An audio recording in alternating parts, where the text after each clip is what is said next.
Hey everybody, this is Dave coming to you from the Gaming Cave, and today we're going to do something just a little different than I normally do. We're going to do just a brief demonstration of Zero and Corsair leader crossover. So Chuck Siegert designed the game and he added a set of rules, so if you own Corsair leader you can actually have a two-player game with Zero leader versus Corsair leader. So I had a request on my channel, could I show that? And I am just a solitaire player. I don't have somebody to play against. So, but I did think I could walk through what some of the differences are or how the game works this way. So I'm going to try that. I'll post it. If I get something wrong, I'm sure somebody will let me know. And then Chuck also, I'm sure he'll watch this as he has all my videos so far, and let me know if I mess this up. In the rule book for Zero leader on page 41, there is the Zero Corsair leader crossover rules. So basically what this is you don't actually dogfight. The two players don't actually dogfight their chosen squadron. So in other words, we choose a battle or a campaign that we're going to play against. So in this case, I'm going to go ahead and use Leyte Gulf that I just filmed with. And as you can see, this is the Zero leader campaign. It's 1944 and it's skilled. I get Corsairs and Hellcats as my bandits and the bombers and all my aircraft that I can use.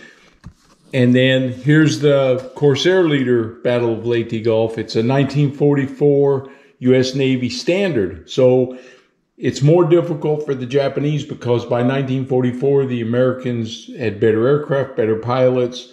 And so the war was kind of changing. So the skill level is different for the two. You can also see their available aircraft. They don't have Corsairs available to them. And then there's the Bandits. So, but they do have special weapons. So that's some of the differences. If we both play the 3-day campaign, which we would, then the Americans get 20 SO points. The Japanese only get 15. And at the same time, for a good rating, the Americans score good on 11 to 14. The Japanese on 12 to 16. So you can see that Japanese have a harder time or a more difficult campaign than the U.S. does. And this would go the other way if we went early in the war. Okay, so how this works is I would set up as a Zero leader. I would draw my aircraft, assign my pilots, do all those things just like I would in a normal game, and the opponent playing the Corsair leader would do the same thing. So I would have my, let's say, 7, 8 aircraft over here. They would have the same thing for Corsair leader on the other side. Okay, so the next thing we would do is go right down here. We would draw target cards. So I have the Zero leader target deck, and then Corsair leader would have their Corsair leader target deck with all their targets in it for their campaign. So we each have our own events, everything. So it's like 2 separate games set up at the same time, but we'll use the same map board because they're virtually the same. So we draw a target card in Zero leader on the first day. You can only draw 1 because your recon level's 1. But for Corsair leader, they can draw 2. So they would draw their 2 targets if they wanted to. If they drew the first one and they liked it, that would be it. So we draw the battleship. We can assign 7 aircraft. We need 6 hits to destroy the target. It's a naval target, so we're going to have naval sights. It's a hard target, which means that it's -1 to your hits. So if you score 2 hits, you only get 1 hit. If you score 1 hit, you get 0 hits. So you could actually get 0 hits, and it's +1 stress. You do get Samurai Spirit, and you can gain a pilot here. And the word is "and," so you get both on this one. So this is a big card. Lots of victory points, you know, with 5. So this is a good one to have on a short mission like that, but it's a tough target. Okay, so we select our target, then we draw and place the sights. Okay. The sights on this, 1 on the target area, 2 in the approach. So we'll go ahead and do that. So 2 in the approaches, 2, 2, 2, and 1. Okay. So we have a heavy machine gun and a no sight. Wow, that's nice. And here we have a 5-incher. That's bad news. And a 20mm. Here is another heavy machine gun, but with it is another 5-incher. A special sight indicator, so we would draw a special sight for that, and a 40mm. And then in the center is a 3-inch gun, which this is a tough target, going to be a tough target to attack. Okay, so we did that, so I would assign my pilots. So far the Corsair leader, the only thing he did, he was the guy that would have drawn the sights. So when it was time to draw his sights, he would have drawn that many sights and placed them and said, okay, here's what I got. This is my defense. I assign my pilots and I arm my aircraft.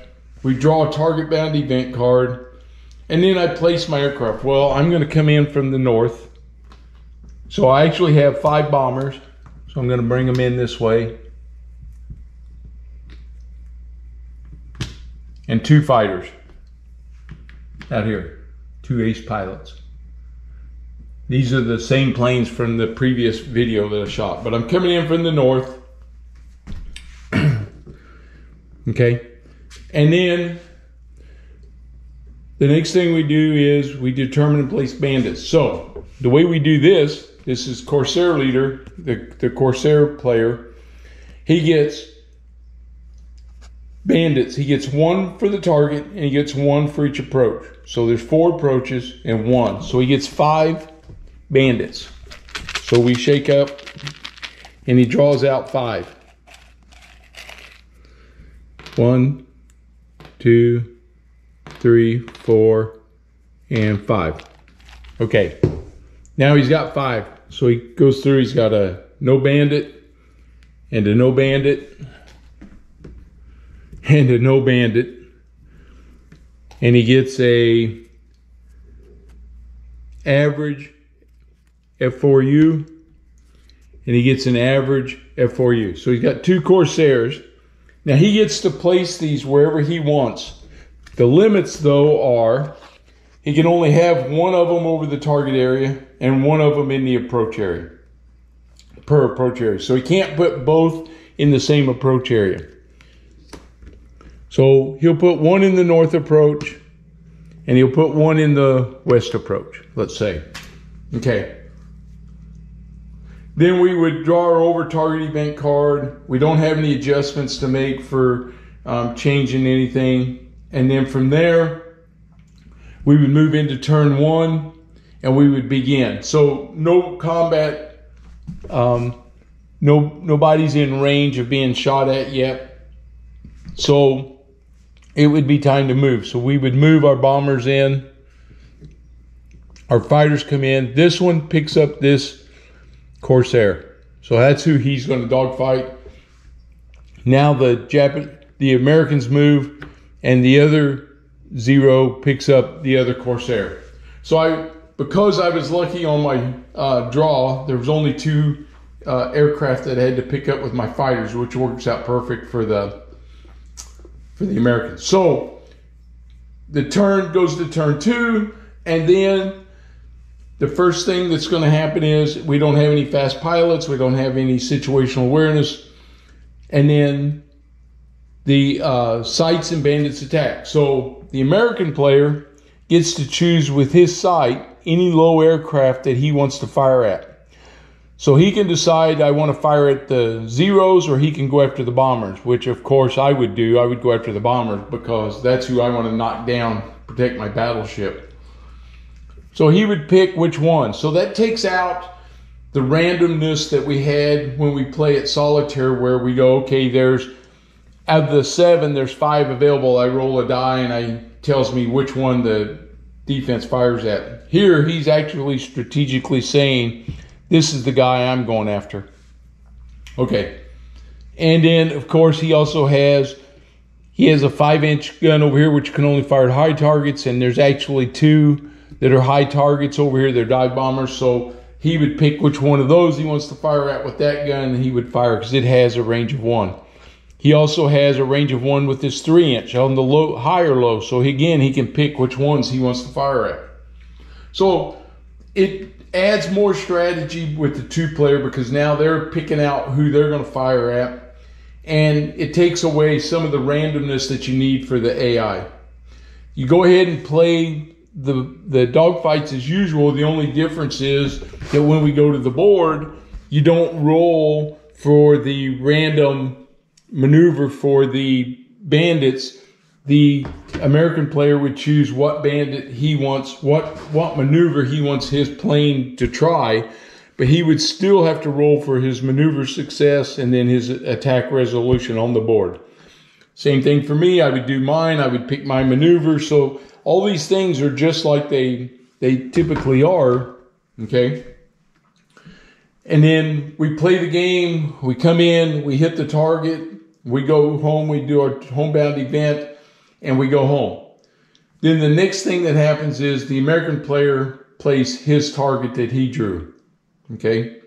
So he then sets up exactly the same way with Corsair leader.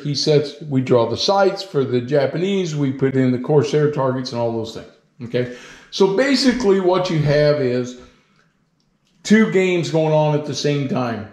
Zero leader and Corsair leader. You're playing them except that you have an opponent now that's controlling after you draw things, okay?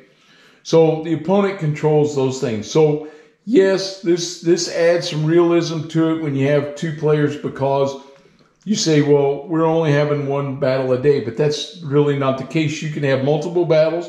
I mean, luck could have it that you would draw attack a carrier and he would have defend a carrier.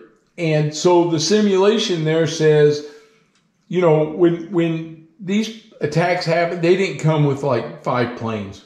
They came with many planes, many fighters. So all we're simulating is a segment of the battle, okay? That's what that would simulate, is that your segment of the battle happens away from the Corsair leader player's segment. Then he plays his segment. It's separate from what you just did.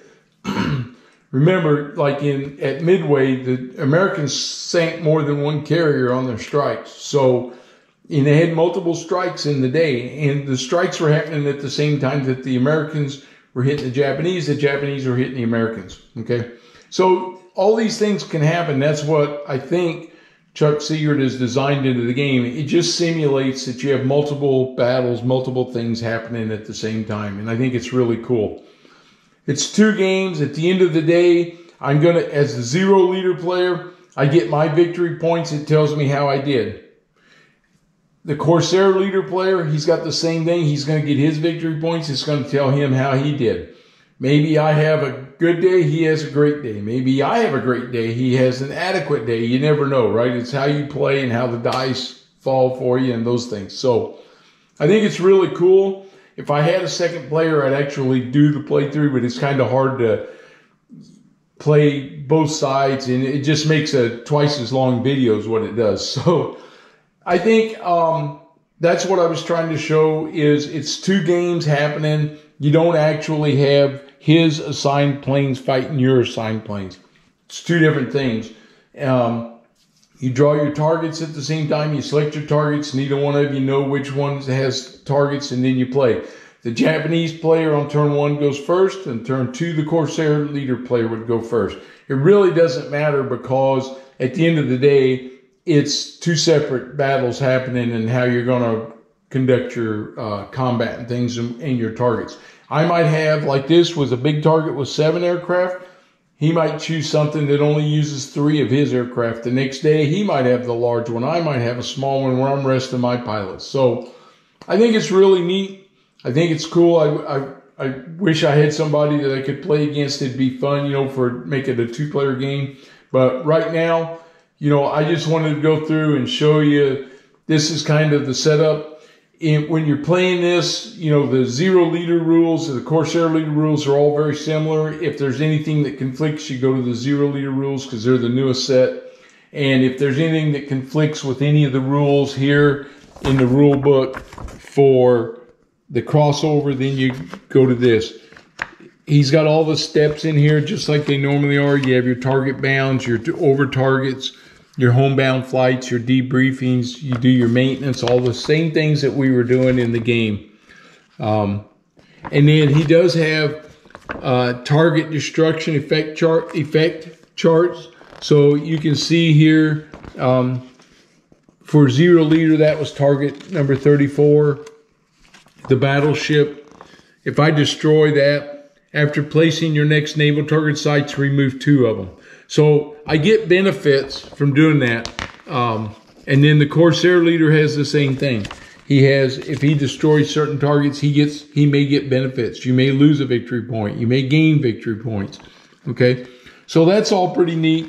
That he has these adjustments, these tables for when you're playing against each other that can change victory points or SO points and those things. So it's pretty neat. It's a nice add-on to the game.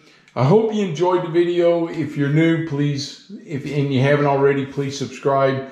And if you like the video, give me a thumbs up. This was strictly a teaching video, so I hope I got everything through that I needed to. And if you got 2 players, enjoy the game. If you're still a solitaire player, it's a great game without, you know, just the way it's designed. All right. I'll see you guys at the next video. Thanks.